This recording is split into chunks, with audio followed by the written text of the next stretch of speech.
ಎಲ್ಲರಿಗೂ ನಮಸ್ಕಾರ. ನಮ್ಮ ಲ್ಯಾಕ್ಸ್ ಬೆಂಗಳೂರು ಪ್ರಸ್ತುತಪಡಿಸುವ ದ ಹಿಂದೂ ಸುದ್ದಿ ವಿಶ್ಲೇಷಣೆಗೆ ತಮಗೆಲ್ಲ ಸ್ವಾಗತ. ಇಂದು ನಾವು 24 ಆಗಸ್ಟ್ 2024 ಬೆಂಗಳೂರು ಎಡಿಷನ್ ನ್ಯೂಸ್ ಪೇಪರನ್ನು ನೋಡಲಿದ್ದೇವೆ. ಮೊದಲ ಆರ್ಟಿಕಲ್ ನೋಡೋಣ. Yettinahole project reaches decisive stage. ನಮಗೆ ಈ ಒಂದು ಟಾಪಿಕ್ ಏನಿದೆ, ಇದು ಮೊದಲಿಗೆ UPSC ಸಿಲೆಬಸ್ಗೆ ಹೋದರೆ GS3ಯಲ್ಲಿ ಇಂಟರ್ಲಿಂಕಿಂಗ್ ಆಫ್ ರಿವರ್ಸ್ ಏನಿದೆ ಆ ಒಂದು ಟಾಪಿಕ್ಗೆ ಮತ್ತು ವಾಟರ್ ಸ್ಕೇರ್ಸಿಟಿ ಏನು ಬರುತ್ತೆ ಆ ಟಾಪಿಕ್ಗೆ ಇಂಪಾರ್ಟೆಂಟ್ ಆಗುತ್ತೆ.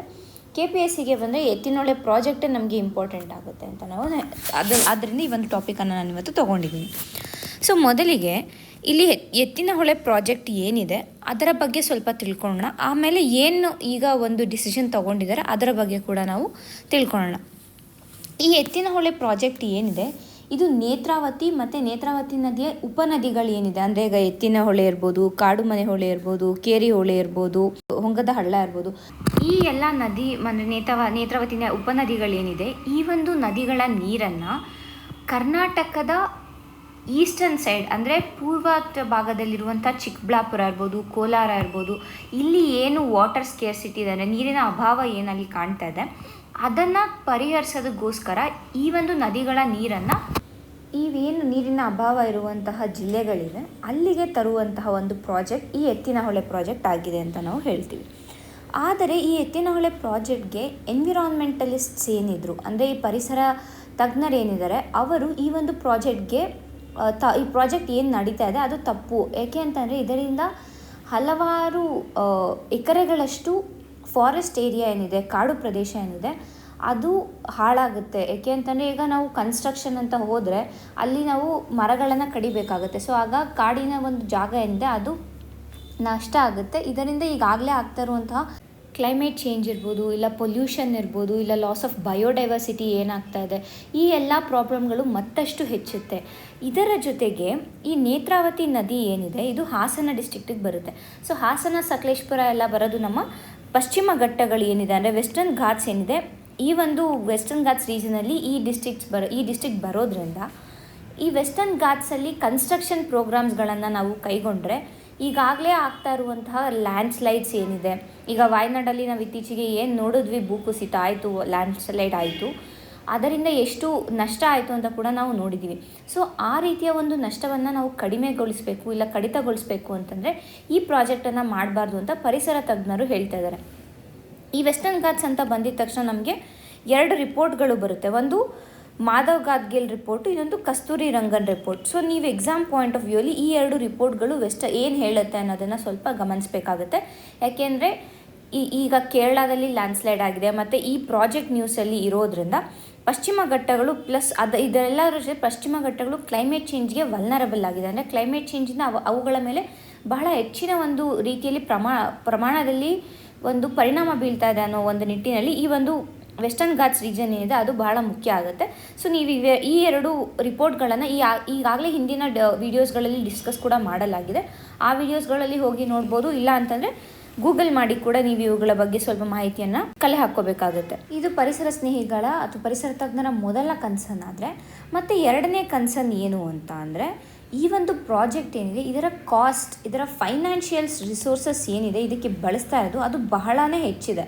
ಸೊ ಯಾವಾಗ ಕಾಸ್ಟ್ ಹೆಚ್ಚಾಗುತ್ತೆ, ಒಂದು ಕಡೆ ವೆಲ್ಫೇರ್ ಪ್ರೋಗ್ರಾಮ್ಸ್ ಏನಿರುತ್ತೆ ಆ ವೆಲ್ಫೇರ್ ಪ್ರೋಗ್ರಾಮ್ಸ್ಗೆ ಈ ಒಂದು ಹಣ ಏನು ಬೇಕಾಗುತ್ತೆ, ಫಂಡ್ಸ್ ಏನು ಬೇಕಾಗುತ್ತೆ ಆ ಫಂಡ್ಸ್ ಕೂಡ ಕಡಿಮೆ ಆಗುತ್ತೆ.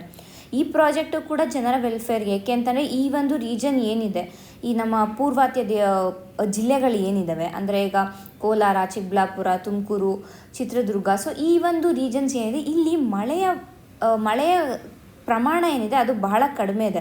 ಪ್ಲಸ್ ಈ ಒಂದು ಡಿಸ್ಟ್ರಿಕ್ಟ್ ಇವಾಗ ಚಿಕ್ಕಬಳ್ಳಾಪುರ ಇರ್ಬೋದು, ಇಲ್ಲ ಕೋಲಾರ ಇರ್ಬೋದು, ಇಲ್ಲಿ ನಾವು ಬೆಳೆಗಳನ್ನು ಕೂಡ ಹೆಚ್ಚು ಬೆಳೀತಾ ಇದ್ದೀವಿ. ಆದರೆ ನೀರಿನ ಅಭಾವ ಇರೋದ ಕಾರಣದಿಂದ ಈ ಒಂದು ಪ್ರಾಜೆಕ್ಟನ್ನು ಕೈಗೊಂಡಿದ್ರು. ಪ್ಲಸ್ ಬೆಂಗಳೂರಿಗೂ ಕೂಡ ಈ ಒಂದು ಪ್ರಾಜೆಕ್ಟಿಂದ ನೀರು ಬರೋದ್ರಿಂದ ಬೆಂಗಳೂರಲ್ಲಿ ನಾವು ಈ ಕಳೆದ ಸಮ್ಮರಲ್ಲಿ ಏನು ವಾಟರ್ ಸ್ಕೇರ್ಸಿಟಿ ಅನ್ನೋ ನೀರಿನ ಅಭಾವವನ್ನು ಅನುಭವಿಸಿದ್ವಿ, ಅದನ್ನು ಕಡಿಮೆ ಮಾಡೋದಕ್ಕೋಸ್ಕರ ಈ ಪ್ರಾಜೆಕ್ಟನ್ನು ಕೈಗೊಂಡಿದ್ದು. ಇದು ಒಂದು ರೀತಿಯಲ್ಲಿ ಬೆನಿಫಿಟ್ ಆದರೂ ಕೂಡ ಮತ್ತೊಂದು ರೀತಿಯಲ್ಲಿ ಇದು ವೆಲ್ಫೇರ್ ಸ್ಕೀಮ್ಸ್ಗೆ ಕೂಡ ಒಂದು ಕುತ್ತನ್ನು ತರುತ್ತೆ, ಅದಕ್ಕೆ ಬೇಕಾಗಿರುವಂಥ ಫಂಡ್ಸ್ಗಳನ್ನು ಕಡಿಮೆ ಮಾಡುತ್ತೆ ಅನ್ನೋದು ಮತ್ತೊಂದು ಕನ್ಸರ್ನ್ ಆಗಿದೆ. ಮತ್ತು ಮೂರನೇ ಕನ್ಸರ್ನ್ ಏನು ಅಂತಂದರೆ ಈ ನ್ಯಾಷನಲ್ ಫಾರೆಸ್ಟ್ ಪಾಲಿಸಿ ಏನಿದೆ ಅದೇನು ಹೇಳುತ್ತೆ ಅಂದರೆ ಪ್ರತಿ ರಾಜ್ಯದಲ್ಲಿ ಅಟ್ಲೀಸ್ಟ್ 33% ಫಾರೆಸ್ಟ್ ಏರಿಯಾ ಇರಬೇಕು, ಸೊ ದಟ್ ಎಕಲಾಜಿಕಲ್ ಸ್ಟೆಬಿಲಿಟಿ ಇರುತ್ತೆ ಅಂತ ಹೇಳ್ತಾರೆ. ಆದರೆ ಸದ್ಯಕ್ಕೆ ಕರ್ನಾಟಕದಲ್ಲಿ ಇರೋದು ಕೇವಲ 20.19%. 33% ಇರಬೇಕಾಗಿರೋ ಕಡೆ 20% ಇದೆ. ಸೊ ಮತ್ತೆ ಅದರ ಜೊತೆ ಈ ಥರದ ಒಂದು ಪ್ರಾಜೆಕ್ಟ್ಸನ್ನು ನಾವು ಕೈಗೊಂಡ್ರೆ ಇಲ್ಲಿ ಮತ್ತೆ ಫಾರೆಸ್ಟ್ ಏರಿಯಾ ಕಡಿಮೆ ಆಗ್ತಾ ಇರುತ್ತೆ. ಸೊ ಫಾರೆಸ್ಟ್ ಏರಿಯಾ ಕಡಿಮೆ ಆದಂಗೆಲ್ಲ ಮತ್ತೆ ಕ್ಲೈಮೇಟ್ ಚೇಂಜ್ ಹೆಚ್ಚಾಗುತ್ತೆ. ಕ್ಲೈಮೇಟ್ ಚೇಂಜ್ ಹೆಚ್ಚಾದಂಗೆ ಅದರ ಪರಿಣಾಮಗಳು ಮತ್ತೆ ಹೆಚ್ಚಾಗ್ತಾನೆ ಹೋಗುತ್ತೆ.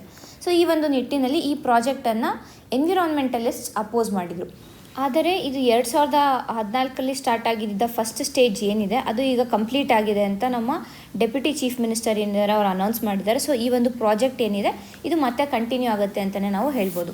ನಮಗೆ ಅದು ಎಕ್ಸಾಮ್ ಪಾಯಿಂಟ್ ಆಫ್ ವ್ಯೂ ಅಲ್ಲಿ ಯಾವ ಜಿಲ್ಲೆಗಳು ಬರುತ್ತೆ ಮತ್ತು ನೇತ್ರಾವತಿ ನದಿ ಎಲ್ಲಿ ಹರಿಯುತ್ತೆ, ಅದರ ಉಗಮ ಸ್ಥಾನ ಏನು, ಮತ್ತು ಅದರ ಟ್ರಿಬ್ಯೂಟರಿಗಳು ಯಾವುವು, ಅಂದರೆ ಉಪನದಿಗಳು ಯಾವುವು, ಅವು ಎಲ್ಲೆಲ್ಲಿಗೆ ಹೋಗುತ್ತೆ, ಮತ್ತು ಈ ಪ್ರಾಜೆಕ್ಟು ಯಾವ್ಯಾವ ಒಂದು ಜಿಲ್ಲೆಗಳನ್ನು ಕವರ್ ಮಾಡುತ್ತೆ, ಈ ಒಂದು ವಿಚಾರಗಳು ನಮ್ಮ ಎಕ್ಸಾಮ್ ಪಾಯಿಂಟ್ ಆಫ್ ವ್ಯೂ ಅಲ್ಲಿ ಇಂಪಾರ್ಟೆಂಟ್ ಆಗುತ್ತೆ. ಮುಂದಿನ ಆರ್ಟಿಕಲ್ ನೋಡೋಣ. The road to 2047 for Indian agriculture. ನಮಗೆ ತಿಳಿದಿರುವ ಹಾಗೆ ಭಾರತ ಒಂದು ಕೃಷಿ ಪ್ರಧಾನ ದೇಶ. ಅಂದರೆ ಅಗ್ರಿಕಲ್ಚರೇ ಭಾರತದಲ್ಲಿ ಹೆಚ್ಚಿನ ಮಟ್ಟದಲ್ಲಿ ನಾವು ಪ್ರಾಕ್ಟೀಸ್ ಮಾಡ್ತಾ ಇರುವಂತಹ ಒಂದು ಕೆಲಸ ಆಗಿದೆ ಅಂತಲೇ ಹೇಳ್ಬೋದು. ಮತ್ತು ಭಾರತದಲ್ಲಿ ಸುಮಾರು 46% ಪಾಪ್ಯುಲೇಷನ್ ಏನಿದ್ದಾರೆ ಇವರು ಅಗ್ರಿಕಲ್ಚರ್ ಮೇಲೆ ಡಿಪೆಂಡ್ ಆಗಿದ್ದಾರೆ, ಅಂದರೆ ಕೃಷಿ ಮೇಲೇ ಡಿಪೆಂಡ್ ಆಗಿದ್ದಾರೆ. ಹಾಗೆ ಈ ಒಂದು ಅಗ್ರಿಕಲ್ಚರ್ ಏನಿದೆ ಇದು ನಮ್ಮ GDPಗೆ 18% ಕಾಂಟ್ರಿಬ್ಯೂಟ್ ಮಾಡ್ತಾಯಿದೆ. ಸೊ ನಾವಿಲ್ಲಿ ಒಂದು ಏನು ಗಮನಿಸಬೇಕಂದ್ರೆ 46 ಸುಮಾರು ಅರ್ಧಕ್ಕರ್ಧ ಪಾಪ್ಯುಲೇಷನ್ನು ಅಗ್ರಿಕಲ್ಚರಲ್ಲಿ ಇನ್ವಾಲ್ವ್ ಆಗಿದೆ.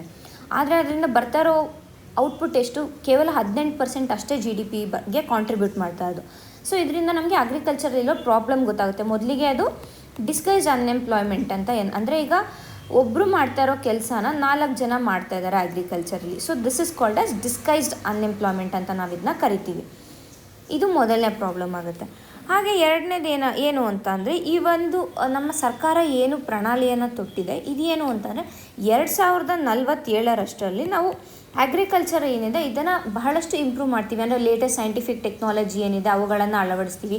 ಇದರ ಜೊತೆ ಪ್ರೊಡಕ್ಟಿವಿಟಿಯನ್ನು ನಾವು ಹೆಚ್ಚು ಮಾಡ್ತೀವಿ. ಅಂದರೆ ಏನು GDPಯ ಕಾಂಟ್ರಿಬ್ಯೂಷನ್ ಇದೆ ಅಗ್ರಿಕಲ್ಚರಿಂದ ಅದನ್ನು ನಾವು ಹೆಚ್ಚು ಮಾಡೋದಕ್ಕೆ ಟ್ರೈ ಮಾಡ್ತೀವಿ ಅಂತ ಕೂಡ ನಮ್ಮ ಸರ್ಕಾರ ಹೇಳಿದೆ. ಸೊ ಅದರ ನಿಟ್ಟಿನಲ್ಲಿ ಈ ಒಂದು ಆರ್ಟಿಕಲಲ್ಲಿ ಮಾತಾಡ್ತಾ ಇದ್ದಾರೆ. ಏನು ಅಂತಂದರೆ ಈ ಒಂದು ಏನು ಪ್ರಣಾಳಿಯನ್ನು ತೊಟ್ಟಿದ್ದಾರೆ ಅಂದರೆ ನಾವು ಇನ್ಕ್ರೀಸ್ ಮಾಡ್ತೀವಿ ಅಗ್ರಿಕಲ್ಚರ್ ಸಸ್ಟೈನಬಲ್ ಪ್ರಾಕ್ಟೀಸಸ್ಸಿಂದ ಇನ್ಕ್ರೀಸ್ ಮಾಡ್ತೀವಿ, ಪ್ರಿಸಿಷನ್ ಅಗ್ರಿಕಲ್ಚರ್ನ ಯೂಸ್ ಮಾಡ್ತೀವಿ, ಮತ್ತು ಜೆನೆಟಿಕಲಿ ಮಾಡಿಫೈಡ್ ಕ್ರಾಪ್ಸನ್ನು ಯೂಸ್ ಮಾಡ್ತೀವಿ, ಇವೆಲ್ಲ ಹೇಳಿದ್ದಾರೆ. ಆದರೆ ಇದಕ್ಕೆ ನಮಗೆ ಚಾಲೆಂಜಸ್ ಕೂಡ ಇದೆ. ಒಂದು ಕಡೆ ಕ್ಲೈಮೇಟ್ ಚೇಂಜ್ ಚಾಲೆಂಜ್ ಬಂದರೆ ಮತ್ತೊಂದು ಕಡೆ ಸಾಯಿಲ್ ಡಿಗ್ರೇಡೇಷನ್ ಇದೆ. ಈಗ ನಮಗೆ ಗೊತ್ತಿದೆ ಏನು ಗ್ರೀನ್ ರೆವಲ್ಯೂಷನ್ ಆಯಿತು 1970ರಲ್ಲಿ, ಅಂದರೆ 1970s ಏನು ಗ್ರೀನ್ ರೆವಲ್ಯೂಷನ್ ಆಯಿತು. ಅದರಿಂದ ಸಾಯಿಲ್ ಕ್ವಾಲಿಟಿ ಏನಿದೆ ಅದು ದೇಶದ ಹಲವಾರು ಪ್ರದೇಶಗಳಲ್ಲಿ, ಈಗ ಪಂಜಾಬ್ ಇರ್ಬೋದು, ಇಲ್ಲ ಹರಿಯಾಣ ಇರ್ಬೋದು, ಇಲ್ಲ ಆಂಧ್ರ ಪ್ರದೇಶ ಇರ್ಬೋದು. ಸೊ ಇಂಥದ್ದು ರಾಜ್ಯಗಳಲ್ಲಿ ಅಲ್ಲಿ ಇನ್ಇಕ್ವಾಲಿಟೀಸನ್ನು ನಾವು ನೋಡ್ತಾ ಇದ್ದೀವಿ. ಒಂದು ಕಡೆ ಇನ್ಕಮ್ ಇನ್ಇಕ್ವಾಲಿಟಿ ನೋಡಿದ್ರೆ ಮತ್ತೊಂದು ಕಡೆ ಪ್ರೊಡಕ್ಟಿವಿಟಿಯಲ್ಲೂ ನಾವು ಇನ್ಇಕ್ವಾಲಿಟಿಯನ್ನು ನೋಡ್ತಾ ಇದ್ದೀವಿ. ಹಾಗೆ ಪ್ರೊಡ್ಯೂಸ್ ಮಾಡ್ತಿರೋ ಕ್ರಾಪ್ಸ್ಗಳಲ್ಲೂ ಕೂಡ ನಾವು ಇನ್ಇಕ್ವಾಲಿಟಿಯನ್ನು ನೋಡ್ತಾ ಇದ್ದೀವಿ. ಸೊ ಇದರಿಂದ ಈ ಗ್ರೀನ್ ರೆವಲ್ಯೂಷನ್ ಏನಾಯಿತು ಅದರಿಂದ ಸಾಯಿಲ್ ಕ್ವಾಲಿಟಿ ಕೂಡ ಹಲವಾರು ಕಡೆ ಡಿಗ್ರೇಡ್ ಆಗಿದೆ. ಮತ್ತು ಇನ್ನೇನು ಮಾರ್ಕೆಟ್ ಆ್ಯಕ್ಸಸ್ ಕೂಡ ಇದೆ ಕರೆಕ್ಟಾಗಿ ಇಲ್ಲ. ಅಗ್ರಿಕಲ್ಚರಲ್ಲಿ ನಾವು ಇಶ್ಯೂಸ್ ಅಂತ ನೋಡಿದಾಗ ಮೊದಲಿಗೆ ಈ ಕ್ಲೈಮೇಟ್ ಚೇಂಜು, ಸಾಯಿಲು ಮತ್ತು ಸೀಡ್ಸ್ ಇದೆಲ್ಲ ಒಂದು ಕಡೆ ಬಂದರೆ ಸಪ್ಲೈ ಚೈನ್ ಪ್ರಾಬ್ಲಮ್ ಕೂಡ ನಾವು ನೋಡ್ತಾ ಇದ್ದೀವಿ. ಅಂದರೆ ಈಗ ಏನು ಪ್ರೊಡ್ಯೂಸ್ ಮಾಡ್ತಾ ಇದ್ದಾರೆ ರೈತರು ಅದರಿಂದ ಪೋಸ್ಟ್ ಹಾರ್ವೆಸ್ಟ್ ಲಾಸಸ್ ಏನಿದೆ ಸುಮಾರು 1.5 ಲಕ್ಷ ಕೋಟಿಯಷ್ಟು ನಾವು ಲಾಸನ್ನು ಕಾಣ್ತಾ ಇದ್ದೀವಿ. ಸೊ ಏನಕ್ಕೆ ಅಂತಂದರೆ ಮೊದಲಿಗೆ ಸರಿಯಾದ ಒಂದು ಟ್ರಾನ್ಸ್ಪೋರ್ಟ್ ನೆಟ್ವರ್ಕ್ ಇಲ್ಲ. ಅಂದರೆ ಈಗ ರೋಡ್ಗಳು ಇಲ್ಲದೆ ಇರ್ಬೋದು, ಇಲ್ಲ ಕೋಲ್ಡ್ ಸ್ಟೋರೇಜ್ ಫೆಸಿಲಿಟೀಸ್ ಇಲ್ಲದೆ ಇರ್ಬೋದು, ಅಥವಾ ಕೆಲವು ಪೆರಿಷಬಲ್ ಕ್ರಾಪ್ಸ್ ಇರುತ್ತೆ. ಅಂದರೆ ಈಗ ಟೊಮೆಟೊ ಅದೆಲ್ಲ ಇಂತಿಷ್ಟು ಗಂಟೆಗಳ ಒಳಗಡೆ ಇಲ್ಲ ಇಂತಿಷ್ಟು ದಿನಗಳ ಒಳಗಡೆ ನಾವು ಟ್ರಾನ್ಸ್ಪೋರ್ಟ್ ಮಾಡಿಲ್ಲ, ಎಕ್ಸ್ಪೋರ್ಟ್ ಮಾಡಿಲ್ಲ ಅಂದರೆ ಅದೆಲ್ಲ ಹಾಳಾಗ್ತಾ ಇರ್ತವೆ. ಸೊ ಸರಿಯಾದ ಸಪ್ಲೈ ಚೈನ್ ಮೆಕ್ಯಾನಿಸಮ್ ಇಲ್ಲ. ಸೊ ಈ ಎಲ್ಲ ಒಂದು ಪ್ರಾಬ್ಲಮ್ಗಳನ್ನು ನಮ್ಮ ಅಗ್ರಿಕಲ್ಚರ್ ಸೆಕ್ಟರ್ ಅನುಭವಿಸ್ತಾ ಇದೆ. ಸೊ ಇಲ್ಲಿ ಏನು ಮಾತಾಡ್ತಾ ಇದ್ದಾರೆ ಅಂತಂದರೆ ಇದುವರೆಗೂ ಯಾವ್ಯಾವ ರೀತಿಯಾದ ಒಂದು ಸ್ಟೆಪ್ಸನ್ನು ತೊಗೊಂಡಿದ್ದಾರೆ, ಹಾಗೆ ಆ ತೊಗೊಂಡಿರೋ ಸ್ಟೆಪ್ಸ್ನ ಹೇಗೆ ಇಂಪ್ರೂವ್ ಮಾಡಿದ್ರೆ ನಮ್ಮ ಈ ಒಂದು ಅಗ್ರಿಕಲ್ಚರ್ ಸಸ್ಟೈನಬಿಲಿಟಿಯನ್ನು ನಾವು ಕಾಪಾಡ್ಕೊಂಡು ಹೋಗ್ಬೋದು ಅನ್ನೋದ್ರ ಬಗ್ಗೆ ಈ ಆರ್ಟಿಕಲ್ನಲ್ಲಿ ಹೇಳ್ತಾ ಇದ್ದಾರೆ. ಮತ್ತು ಇಲ್ಲಿ ಇನ್ನೂ ಒಂದು ಡೇಟಾ ಏನು ಹೇಳ್ತಾ ಇದ್ದಾರೆ ಅಂತಂದರೆ ಇವಾಗ ನಡೀತಾ ಇರೋ ಪೇಸಲ್ಲಿ ಏನಾದರೂ ಅಗ್ರಿಕಲ್ಚರ್ ಮತ್ತೆ ಮುಂದುವರೆದ್ರೆ, ಅಂದರೆ ಏನು ಚೇಂಜಸನ್ನು ತರ್ದಿರಾ, ಟೆಕ್ನಾಲಜಿ ಅಡ್ವಾನ್ಸ್ಮೆಂಟ್ ಇರ್ಬೋದು, ಇಲ್ಲ ಫಂಡ್ಸ್ ಸರಿ ಕೊಡದೇ ಇರ್ಬೋದು, ಇಲ್ಲ ಪೋಸ್ಟ್ ಹಾರ್ವೆಸ್ಟ್ ಲಾಸಸ್ಸನ್ನು ಮ್ಯಾನೇಜ್ ಮಾಡದೇ ಇರ್ಬೋದು. ಸೊ ಈ ರೀತಿಯಾದ ಒಂದು ಸ್ಟೆಪ್ಸ್ಗಳನ್ನು ತೊಗೊಳ್ಳಿಲ್ಲ ಸರಿಗೆ ಅಂತ ಅಂದರೆ ಈ ಏನು 18% GDP ಇವಾಗ ಕಾಂಟ್ರಿಬ್ಯೂಟ್ ಮಾಡ್ತಾ ಇದೆ ಇದು 2047 ಕೇವಲ 7-8%ಗೆ ಇಳಿಕೆ ಆಗ್ಬೋದು ಅನ್ನೋ ಒಂದು ಡೇಟಾನ ಕೂಡ ಅವರು ಇಲ್ಲಿ ಹೇಳಿದ್ದಾರೆ. ಮತ್ತು ಹಾಗಾದರೆ ನಾವು ಈ ಒಂದು ಚಾಲೆಂಜನ್ನು ನಾವು ಹಿಮ್ಮೆಟ್ಟಬೇಕು ಅಂತ ಅಂದರೆ ಇಲ್ಲಿ ಒಂದಷ್ಟು ಸ್ಕೀಮ್ಸ್ ಬಗ್ಗೆ ಮಾತಾಡಿದ್ದಾರೆ. ಹಾಗೆ ಅದು ಹೇಗೆ ಆ ಸ್ಕೀಮ್ಗಳು ವರ್ಕ್ ಆಗುತ್ತೆ ಮತ್ತು ಹೇಗೆ ಆ ಸ್ಕೀಮ್ಗಳನ್ನು ಇಂಪ್ರೂವ್ ಮಾಡ್ಬೋದು ಅನ್ನೋದನ್ನು ಮಾತಾಡಿದ್ದಾರೆ. ನಾವು ಅವುಗಳ ಬಗ್ಗೆ ಸ್ವಲ್ಪ ನೋಡೋಣ. ಸೊ ಮೊದಲಿಗೆ ಇಲ್ಲಿ PM ಕೃಷಿ ಸಿಂಚಾಯಿ ಯೋಜನಾ ಬಗ್ಗೆ ಮಾತಾಡಿದ್ದಾರೆ. ಏನು ಈ PM ಕೃಷಿ ಸಿಂಚಾಯಿ ಯೋಜನಾ ಅಂತಂದರೆ ಇದರಲ್ಲಿನ ಮುಖ್ಯ ಅಂಶ ಬಂದು ಪರ್ ಡ್ರಾಪ್ ಮೋರ್ ಕ್ರಾಪ್ ಅಂತ. ಏನು ಅಂತಂದರೆ ಪ್ರತಿಯೊಂದು ಹನಿಯಲ್ಲೂ ಅಂದರೆ ನೀರಿನ ಒಂದು ಬಳಕೆ ಏನಿದೆ ಅಗ್ರಿಕಲ್ಚರಲ್ಲಿ ಅದನ್ನು ಕಡಿಮೆ ಮಾಡಬೇಕು ಅನ್ನೋದು ಈ ಒಂದು ಸ್ಕೀಮ್ನ ಏಮ್ ಆಗಿತ್ತು. ಸೊ ಅದಕ್ಕೆ ಸುಮಾರು 78 ಲಕ್ಷ ಹೆಕ್ಟೇರ್ಗಳು ಏನಿದ್ದಾವೆ ಇಷ್ಟು ಈ ಒಂದು ಸ್ಕೀಮ್ ಅಂಡರಲ್ಲಿ ಕವರ್ ಆಗಿದೆ. ಅಂದರೆ ಈ ಸ್ಕೀಮ್ ಒಂದು ಸ್ವಲ್ಪ ಸಕ್ಸಸ್ ಆಗಿದೆ ಅಂತ ಇಲ್ಲಿ ನಾವು ತಿಳ್ಕೊಬೋದಾಗಿದೆ. ಮತ್ತು ಎರಡನೇ ಸ್ಕೀಮ್ ಇಲ್ಲಿ ಮಾತಾಡಿರೋದು ಪ್ರಧಾನ ಮಂತ್ರಿ ಫಸಲ್ ಬಿಮಾ ಯೋಜನಾ ಬಗ್ಗೆ ಅವರು ಮಾತಾಡಿದ್ದಾರೆ. ಸೊ ಇದು ಕೂಡ 2016ರಲ್ಲಿ ಇಂಟ್ರೊಡ್ಯೂಸ್ ಮಾಡಿರುವಂಥ ಸ್ಕೀಮ್ ಆಗಿದೆ. ಇದು ಏನು ಮಾಡುತ್ತೆ ಫಸಲ್ ಬಿಮಾ ಯೋಜನಾ ಅಂತಂದರೆ ಇಲ್ಲೇ ಅವರೇ ಹೇಳ್ತಾ ಇದ್ದಾರೆ ಫಸಲ್ ಬಿಮಾ ಇದು ಕ್ರಾಪ್ ಇನ್ಶೂರೆನ್ಸ್. ಅಂದರೆ ಕ್ರಾಪ್ ಏನಾದರೂ ಲಾಸ್ ಆಗಿದೆ ಅಂದರೆ ಈಗ ಹೆಚ್ಚಿನ ಮಳೆ ಬಂದಿರ್ಬೋದು, ಇಲ್ಲ ನೀರು ಇಲ್ದಿರೋ ಇರ್ಬೋದು, ಇಲ್ಲ ಯಾವುದಾದ್ರು ಒಂದು ಪೆಸ್ಟ್ ಬಂದು ಇರ್ಬೋದು, ಅಂದರೆ ಯಾವುದಾದ್ರು ಕ್ರಿಮಿಕೀಟಗಳ ಒಂದು ಅಟ್ಯಾಕಿಂದ ಇರ್ಬೋದು, ಏನಾದರೂ ಲಾಸ್ ಆಯಿತು ಬೆಳೆಗಳಿಗೆ ಅಂದರೆ ಈ ಒಂದು ಫಸಲ್ ಬಿಮಾ ಯೋಜನೆಯಲ್ಲಿ ಈ ಕ್ರಾಪ್ ಇನ್ಶೂರೆನ್ಸನ್ನು ತಗೊಳ್ಬೋದು. ಮತ್ತು ಇನ್ನೂ ಒಂದು ಏನು ಅಂತಂದರೆ ನಾನು ಈಗಾಗಲೇ ಮಾತಾಡಿರೋ ಥರ ಸಪ್ಲೈ ಚೈನ್ ಬಗ್ಗೆ. ಸೊ ಅದಕ್ಕೆ ಏನು ಮಾಡಿದ್ದಾರೆ ENAM electronic national agricultural market ಅಂತ. ಸೊ ಇಲ್ಲೇನಾಗುತ್ತೆ ಅಂತಂದರೆ ಎಲ್ಲ ಆನ್ಲೈನ್ ಟ್ರಾನ್ಸಾಕ್ಷನ್ಸ್ ಆಗುತ್ತೆ. ಅಂದರೆ ಈಗ ಏನು APMC ಮಂಡಿಗಳಿಗೆ ಹೋಗಿ ಅಲ್ಲಿ ಮಿಡಲ್ ಮ್ಯಾನ್ಗಳಿಂದ ಫಾರ್ಮರ್ಗಳು ರೈತರು ಎಕ್ಸ್ಪ್ಲಾಯ್ಟ್ ಆಗ್ತಾಯಿದ್ರು, ಅದನ್ನು ಕಡಿಮೆ ಮಾಡಿ ಈ ಡೈರೆಕ್ಟಾಗಿ ಕನ್ಸ್ಯೂಮರ್ ಜೊತೆ ಡೀಲ್ ಮಾಡೋದಕ್ಕೆ ಅಂತ ಈ ಒಂದು ENAMಗಳನ್ನು ಸರ್ಕಾರ ತೆರೆದಿದೆ.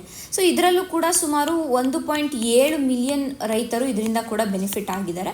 ಸೊ ಇದು ಕೂಡ ಒಂದು ಮಟ್ಟಕ್ಕೆ ಸಕ್ಸಸ್ ಆಗಿದೆ ಅಂತಲೇ ನಾವು ಹೇಳ್ಬೋದು. ಸೊ ಇದರ ಜೊತೆ ಇನ್ನು ಏನು ಮಾಡಿದ್ದಾರೆ ಮತ್ತು ಒಂದು ಸ್ಕೀಮ್ ಬಂದು PM ಕಿಸಾನ್ ಯೋಜನಾ ರೀಸೆಂಟಾಗಿ 2019ರಲ್ಲಿ ಇಂಟ್ರೊಡ್ಯೂಸ್ ಮಾಡಿದ್ದು 6,000 ಕೊಡ್ತಾರೆ ಆ್ಯನ್ಯುವಲ್ ಆಗಿ ಪ್ರತಿಯೊಂದು ಫಾರ್ಮರ್ಸ್ಗೆ. ಮತ್ತು ಇದರ ಜೊತೆ ಸಾಯಿಲ್ ಹೆಲ್ತ್ ಕಾರ್ಡನ್ನು ನಾವು ನೋಡಿದ್ದೀವಿ. ಸಾಯಿಲ್ ಹೆಲ್ತ್ ಕಾರ್ಡು ಕೂಡ ಸುಮಾರು 23 ಕೋಟಿ ಸಾಯಿಲ್ ಹೆಲ್ತ್ ಕಾರ್ಡ್ಗಳನ್ನು ಇದುವರೆಗೆ ಡಿಸ್ಟ್ರಿಬ್ಯೂಟ್ ಮಾಡಲಾಗಿದೆ. ಸೊ ಹಾಗಂದರೆ ಇದೆಲ್ಲದ ಸ್ಕೀಮ್ನ ಸಕ್ಸಸ್ಸನ್ನು ನಾವು ನೋಡ್ತಾ ಇದ್ದೀವಿ. ಮತ್ತು ಅಗ್ರಿಕಲ್ಚರ್ ಇನ್ಫ್ರಾಸ್ಟ್ರಕ್ಚರ್ ಫಂಡನ್ನು ಕೂಡ ರಿಲೀಸ್ ಮಾಡಿದ್ರು ರೀಸೆಂಟಾಗಿ. ಇದು 1 lakh crore ಅಷ್ಟು ಈ ಫಂಡ್ ಇದೆ. ಸೊ ಇದರಿಂದ ಏನಾಗುತ್ತೆ ಅಂದರೆ ಪೋಸ್ಟ್ ಹಾರ್ವೆಸ್ಟ್ ಮ್ಯಾನೇಜ್ಮೆಂಟ್ ಅಂದರೆ ಈ ಪೋಸ್ಟ್ ಹಾರ್ವೆಸ್ಟ್ ಲಾಸಸ್ ಏನಿದೆ ಅದನ್ನ ತಡೆಯೋದಕ್ಕೆ ಮೆಗಾ ಫುಡ್ ಪಾರ್ಕ್ಸ್ ಇರ್ಬೋದು, ಫುಡ್ ಪ್ರೊಸೆಸಿಂಗ್ ಇಂಡಸ್ಟ್ರೀಸ್ ಇರ್ಬೋದು, ಇಲ್ಲ ಸಪ್ಲೈ ಚೈನ್ ಮ್ಯಾನೇಜ್ಮೆಂಟ್ ಇರ್ಬೋದು, ಕೋಲ್ಡ್ ಸ್ಟೋರೇಜ್ ಇರ್ಬೋದು. ಸೊ ಈ ಒಂದು ಇನ್ಫ್ರಾಸ್ಟ್ರಕ್ಚರನ್ನು ಡೆವಲಪ್ ಮಾಡೋಕ್ಕೆ ಇದರಲ್ಲಿರುವಂಥ ಒಂದು ಫಂಡ್ಗಳನ್ನು ಯೂಸ್ ಮಾಡ್ತಾರೆ. ಅದರ ಜೊತೆಗೆ ಈ ಒಂದು ಇನ್ಫ್ರಾಸ್ಟ್ರಕ್ಚರ್ ಡೆವಲಪ್ ಮಾಡಬೇಕು ಅಂದರೆ ಅಲ್ಲಿ ಕೆಲಸ ಬೇಕಾ ಅಂದರೆ ಕನ್ಸ್ಟ್ರಕ್ಷನ್ ವರ್ಕರ್ಸ್ಗೆ ಅಲ್ಲಿ ಕೆಲಸ ಸಿಗುತ್ತೆ. ಸೊ ಇದರಿಂದ ಸುಮಾರು 6 ಲಕ್ಷದಷ್ಟು ಇಂಡಿವಿಜುವಲ್ಸ್ಗೆ ಕೆಲಸ ಕೂಡ ಸಿಕ್ಕಿದೆ. ಸೊ ಅದರಿಂದ ಅವರ ಇನ್ಕಮ್ ಕೂಡ ಜಾಸ್ತಿ ಆಗಿದೆ. ಸೊ ಅವರ ಲೈವ್ಲಿಹುಡ್ ಸೆಕ್ಯೂರ್ ಆಗಿದೆ ಅಂತಲೂ ನಾವು ಇಲ್ಲಿ ಹೇಳ್ಬೋದು. ಇದು ಬಿಟ್ಟರೆ ಇನ್ನೂ ಒಂದು ಸ್ಕೀಮು ಸ್ವಾಮಿತ್ವ ಸ್ಕೀಮ್ ಅಂತ. ಸೊ ಈ ಸ್ವಾಮಿತ್ವ ಸ್ಕೀಮ್ ಏನಿದೆ ಇದು ರೂರಲ್ ಏರಿಯಾಸ್ ಪಂಚಾಯತ್ ಏರಿಯಾ ಏನಿದೆ ಆ ಪಂಚಾಯತ್ ಏರಿಯಾಲಿರುವಂತಹ ಒಂದು ಲ್ಯಾಂಡ್ ಡಿಜಿಟೈಸೇಷನ್ ಸ್ಕೀಮ್ ಆಗಿದೆ ಅಂತಲೇ ಹೇಳ್ಬೋದು. ಅಂದರೆ ಅಲ್ಲಿ ಲ್ಯಾಂಡ್ ಓನರ್ಶಿಪ್ಪನ್ನು ಕೊಡುವಂತಹ ಒಂದು ಸ್ಕೀಮು ಈ ಸ್ವಾಮಿತ್ವ ಸ್ಕೀಮ್ ಆಗಿದೆ. ಇದರಲ್ಲಿ ಇದುವರೆಗೂ ಕೂಡ ಸುಮಾರು 1.5 ಕೋಟಿ ಅಷ್ಟು ಜನರಿಗೆ ಬೆನಿಫಿಟ್ ಆಗಿದೆ ಅಂತ ಇಲ್ಲಿ ಹೇಳ್ತಾ ಇದ್ದಾರೆ. ಸೊ ಹಾಗಾದರೆ ಇದೆಲ್ಲ ಮಾಡ್ತಾ ಇದ್ದಾರೆ. ಸೊ ಇಷ್ಟು ಸ್ಕೀಮ್ಸನ್ನು ಗೌರ್ಮೆಂಟ್ ಕೊಟ್ಟಿದ್ದಾರೆ. ಸರ್ಕಾರ ಏನು ಮಾಡಿದೆ ಅಂತಂದರೆ ಈ 2047 ಅಷ್ಟರಲ್ಲಿ ಅಗ್ರಿಕಲ್ಚರ್ನ ಇಂಪ್ರೂವ್ ಮಾಡಬೇಕು ಅಂತ ಹಲವಾರು ಕೀ ಏರಿಯಾಸ್ ಮೇಲೆ ಕಾನ್ಸಂಟ್ರೇಟ್ ಮಾಡಿದೆ. ಯಾವುದು ಅಂತಂದರೆ ಈಗ ಮುಂದೆ ಎಷ್ಟು ಡಿಮ್ಯಾಂಡ್ ಬೇಕಾಗ್ಬೋದು. ಸೊ ಈ ಒಂದು ಡಿಮ್ಯಾಂಡ್ ಎಷ್ಟು ಬೇಕಾಗ್ಬೋದು ಅಂತ ಅಂದಾಜು ಮಾಡಿದಾಗ ಸುಮಾರು 416 ಮಿಲಿಯನ್ ಅಷ್ಟು ಅಂದಾಜು ಡಿಮ್ಯಾಂಡ್ ಫುಡ್ ಗ್ರೇನ್ಸ್ಗೆ 2047 ಇರುತ್ತೆ ಅಂತ ಹೇಳಿದ್ದಾರೆ. ಸೊ ಇದರ ಜೊತೆಗೆ ಹಿಂದೆ ಯಾವ ರೀತಿಯಾದ ಒಂದು ಗ್ರೋತ್ ಆಗಿದೆ, ಸೊ ಆ ಗ್ರೋತನ್ನು ಹೇಗೆ ಮತ್ತೆ ಹೆಚ್ಚಿಸ್ಬೋದು, ಅವುಗಳ ಅನಾಲಿಸಿಸ್ ಇರ್ಬೋದು, ಮತ್ತು ಯಾವ ರೀತಿಯಾದ ಒಂದು ಚಾಲೆಂಜಸ್ಗಳಿವೆ ಅವನ್ನು ಹೇಗೆ ಸಾಲ್ವ್ ಮಾಡೋದು. ಅಂದರೆ ಈಗ ಸಪ್ಲೈ ಚೈನಲ್ಲಿರ್ಬೋದು, ಇಲ್ಲ ಫುಡ್ ಪ್ರೊಸೆಸಿಂಗ್ ಇಂಡಸ್ಟ್ರೀಸಲ್ಲಿರ್ಬೋದು, ಇಲ್ಲ ಲೋನ್ಸಲ್ಲಿರ್ಬೋದು. ಸೊ ಅದನ್ನು ಹೇಗೆ ಟ್ಯಾಕಲ್ ಮಾಡಬೇಕು ಅವುಗಳ ಬಗ್ಗೆ ಎಲ್ಲ ಮಾತಾಡಿದೆ. ಮತ್ತು ಈಗ ರೀಸೆಂಟಾಗಿ ಏನು ಜುಲೈ 23ನೇ ತಾರೀಕು ಬಜೆಟ್ ಆಯಿತು, ಆ ಬಜೆಟಲ್ಲಿ ಸುಮಾರು 20 ಲಕ್ಷ ಕೋಟಿ ಬಜೆಟನ್ನು ಅಗ್ರಿಕಲ್ಚರಲ್ ಕ್ರೆಡಿಟ್ಗೆ ಕೊಟ್ಟಿದ್ದಾರೆ. ಮತ್ತು ಅಗ್ರಿಕಲ್ಚರಲ್ ಆಕ್ಸಿಲರೇಟರ್ ಫಂಡನ್ನು ಕೂಡ ಇಲ್ಲಿ ನಾವು ಸರ್ಕಾರ ಸ್ಟಾರ್ಟ್ ಮಾಡಿರೋದನ್ನು ನೋಡ್ಬೋದು. ಸೊ ಈ ರೀತಿಯಾದ ಒಂದು ಸಸ್ಟೈನಬಲ್ ಪ್ರಾಕ್ಟೀಸಸ್ ಇರ್ಬೋದು, ಮತ್ತು ಟೆಕ್ನಾಲಜಿಕಲ್ ಇನೋವೇಷನ್ಸ್ ಇರ್ಬೋದು, ಮಾರ್ಕೆಟ್ ಚೈನನ್ನು ಎನ್ಹ್ಯಾನ್ಸ್ ಮಾಡೋದಿರ್ಬೋದು. ಸೊ ಈ ರೀತಿಯಾದ ಒಂದು ಸ್ಟೆಪ್ಸ್ಗಳನ್ನು ಕೈಗೊಳ್ಳೋದ್ರಿಂದ ಸರ್ಕಾರದ ಏನು ಧ್ಯೇಯ ಇದೆ, ನಮ್ಮ ಒಂದು ಕೃಷಿ ಕ್ಷೇತ್ರನ ಮುನ್ನಡೆಸಬೇಕು ಅಂತ 2047 ಅದನ್ನು ಸಾಕಾರಗೊಳಿಸ್ಬೋದು ಅಂತ ಈ ಒಂದು ಆರ್ಟಿಕಲ್ನಲ್ಲಿ ಹೇಳ್ತಾ ಇದ್ದಾರೆ. ಮುಂದಿನ ಆರ್ಟಿಕಲ್ ನೋಡೋಣ. Space sector contributed 20,000 crore to India's GDP over last decade. ನಿನ್ನೆ ನಾವು ನೋಡಿದ್ವಿ ಇಸ್ರೋ ಯಾವ ರೀತಿಯಾದ ಒಂದು ಮಿಷನ್ಗಳನ್ನು ಕೈಗೊಳ್ತಾ ಇದೆ, ಅದರಿಂದ ಭಾರತಕ್ಕೆ ಎಷ್ಟು ಬೆನಿಫಿಟ್, ಅಂದರೆ ಗ್ಲೋಬಲ್ ಲೆವೆಲಲ್ಲಿ ಭಾರತದ ಒಂದು ಇಮೇಜ್ ಏನಿದೆ ಅದು ಬಹಳ ಉನ್ನತ ಸ್ಥಾನಕ್ಕೆ ಏರ್ತಾ ಇದೆ ಅಂತಲೇ ನಾವು ಹೇಳ್ಬೋದು. ಸೊ ಹಾಗಾಗಿ ಅದರ ನಿಟ್ಟಿನಲ್ಲಿ ಆ ಒಂದು ಸ್ಪೇಸ್ ಡೇ ಏನಿತ್ತು, ಅಂದರೆ ಈಗ ಆಗಸ್ಟ್ 23, 2023 ನಾವು ಚಂದ್ರಯಾನ್ 3 ಅಂದರೆ ಏನು ಮೂನ್ನ ಸೌತ್ ಪೋಲ್ಗೆ ಮೊದಲ ಬಾರಿಗೆ ನಾವು ಹೋದ್ವಿ, ಆ ಒಂದು ದಿನವನ್ನು ನಾವು ನ್ಯಾಷನಲ್ ಸ್ಪೇಸ್ ಡೇ ಅಂತ ಸೆಲೆಬ್ರೇಟ್ ಮಾಡೋಕ್ಕೆ ಸ್ಟಾರ್ಟ್ ಮಾಡಿದ್ದೀವಿ ಕಳೆದ ವರ್ಷದಿಂದ. ಆ ಒಂದು ನಿಟ್ಟಿನಲ್ಲಿ ನಿನ್ನೆ ಆಗಸ್ಟ್ 23 ಈ ಸ್ಪೇಸ್ ಸೆಕ್ಟರ್ ಕಾಂಟ್ರಿಬ್ಯೂಷನನ್ನು ನೋಡಿದಾಗ ಕಳೆದ 10 ವರ್ಷದಲ್ಲಿ ಸುಮಾರು 20,000 ಕೋಟಿಯಷ್ಟು ಸ್ಪೇಸ್ ಸೆಕ್ಟರ್ ಭಾರತದ GDPಗೆ ಕಾಂಟ್ರಿಬ್ಯೂಟ್ ಮಾಡಿದೆ ಅಂತ ಇಲ್ಲಿ ಒಂದು ಡೇಟಾ ಹೇಳ್ತಾ ಇದೆ.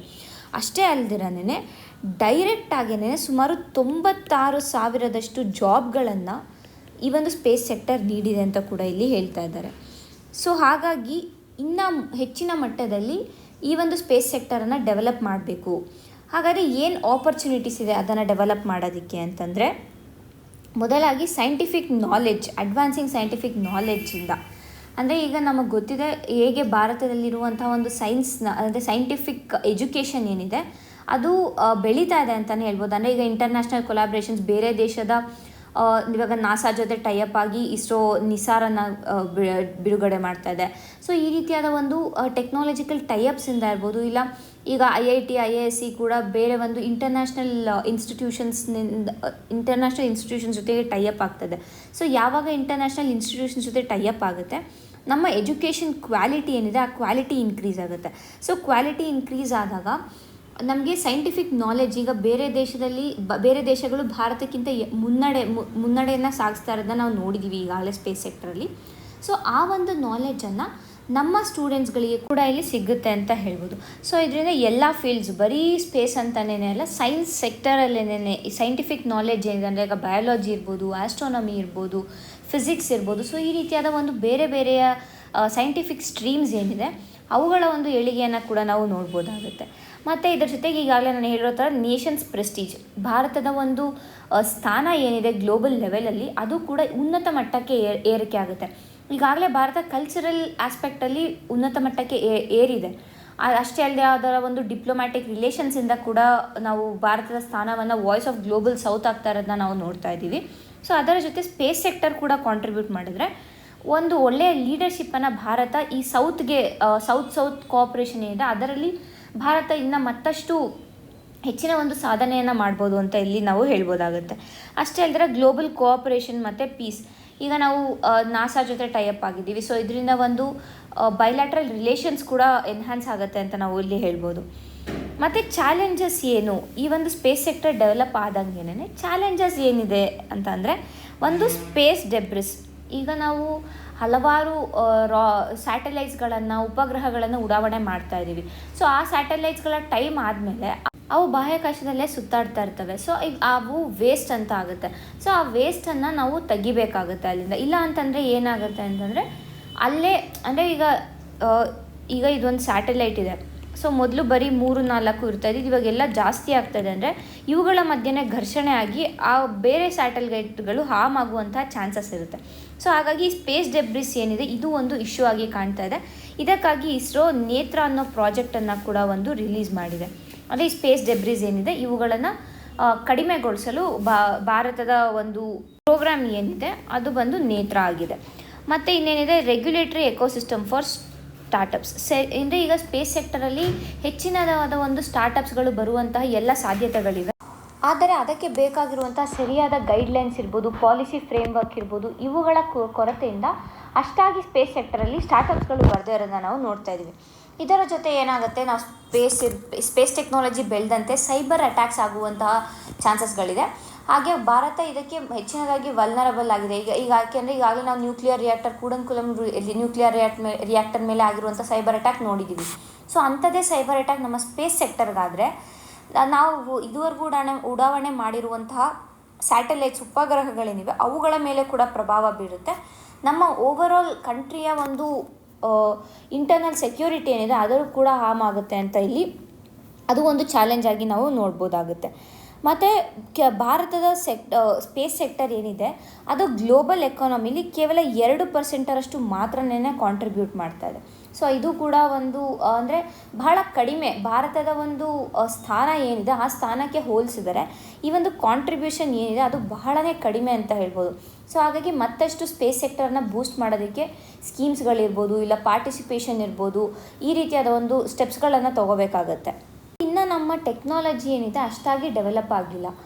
ಯಾಕೆ ಅಂತಂದರೆ ಈಗ ನಾವು ಗಗನಯಾನ್ ಏನು ಉಡಾವಣೆ ಮಾಡ್ತಾ ಇದ್ದೀವಿ, ಇದರ ಟ್ರೈನಿಂಗ್ಗಳಿಗೆ ನಾವು ಆಸ್ಟ್ರೋನಾಟ್ಸ್ಗಳನ್ನು ರಷ್ಯಾಗೆ ಕಳಿಸಿದ್ವಿ, ಫ್ರಾನ್ಸಿಂದ ಕೆಲವು ಹೆಲ್ಪನ್ನು ತೊಗೊಂಡ್ವಿ. ಸೊ ಈ ರೀತಿಯಾಗಿ ಇರುವಾಗ ನಾವು ಟೆಕ್ನಾಲಜಿಗೆ ಬೇರೆ ಒಂದು ದೇಶದ ಮೇಲೆ ಡಿಪೆಂಡ್ ಆಗಿರ್ತೀವಿ ಅಂದರೆ ಅಲ್ಲೂ ಕೂಡ ನಮ್ಮ ವಲ್ನರಬಿಲಿಟಿ ಕಾಣುತ್ತೆ. ಅಂದರೆ ನಾವು ಇದನ್ನ ಅಷ್ಟಾಗಿ ಟೆಕ್ನಾಲಜಿಕಲಿ ಪ್ರಿಪೇರ್ ಆಗಿಲ್ಲ ಅನ್ನೋದನ್ನು ಕೂಡ ನಾವಿಲ್ಲಿ ನೋಡಬೇಕಾಗುತ್ತೆ. ಸೊ ಆ ಟೆಕ್ನಾಲಜಿ ಏನು ಬೇಕಾಗಿದೆ ಅದನ್ನು ಕೂಡ ನಾವು ಭಾರತದಲ್ಲಿ ಬೆಳೆಸಬೇಕು. ಹಾಗಾಗಿ ಸ್ಟಾರ್ಟಪ್ಸ್ಗಳನ್ನು ಮತ್ತೆ ತರಬೇಕು. ಅದರ ಜೊತೆ ಯೂತನ್ನು ಸೈನ್ಸ್ ಅಥವಾ ಸೈನ್ಸನ್ನು ತಗೊಳ್ಳೋದಕ್ಕೆ ಸ್ಟೆಮ್ ರಿಸರ್ಚ್ ಮೇಲೆ ಸ್ಟೆಮ್ ಸಬ್ಜೆಕ್ಟ್ಸ್ ಏನಿದೆ ಇವುಗಳನ್ನು ತಗೊಳ್ಳೋದಕ್ಕೆ ಪ್ರೋತ್ಸಾಹಿಸಬೇಕು ಅಂತ ಕೂಡ ನಾವಿಲ್ಲಿ ಹೇಳ್ಬೋದಾಗುತ್ತೆ. ಇಷ್ಟು ಈ ದಿನದ ಆರ್ಟಿಕಲ್ಗಳಾಗಿವೆ. ಧನ್ಯವಾದಗಳು.